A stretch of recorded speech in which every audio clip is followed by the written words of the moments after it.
Do you love or love Shedeur Sanders?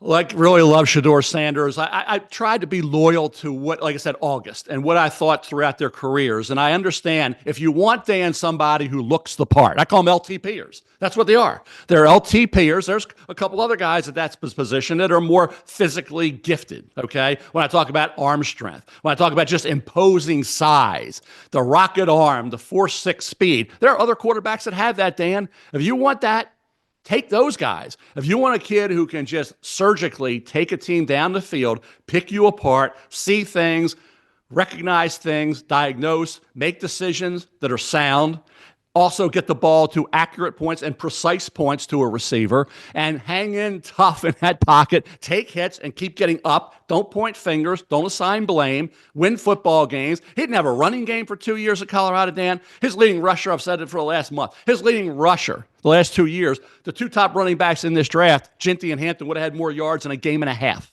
than they had the whole year. Think about that. And the offensive line, Dan, you saw that offensive line.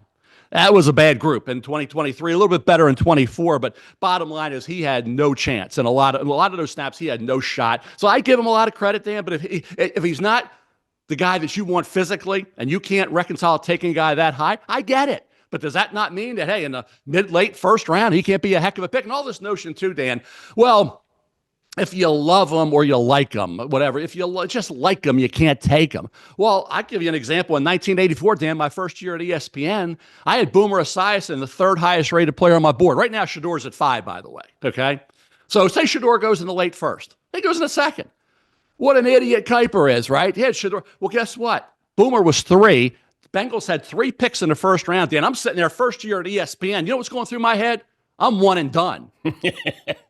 I'm sitting there with Chris Berman, Boomer, and Bob Lee. I'm thinking, I'm not going to be back for the 1985 draft. My third highest rated players there, and the Bengals passed them 3 times, Dan, and 2 of those 3 were busts. They took him in the second round. Now, according to that philosophy, if you didn't like him enough to take him with your first 3 picks in there, why are you taking him in the second round? He's going to be your quarterback.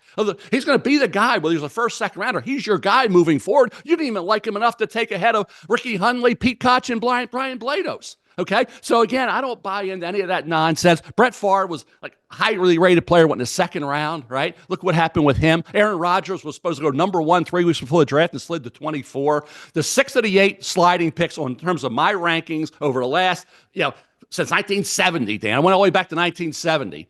6 of the 8 hit. 6 of the 8 sliding quarterbacks hit. So maybe Shedeur will be one of the 6 that does really well.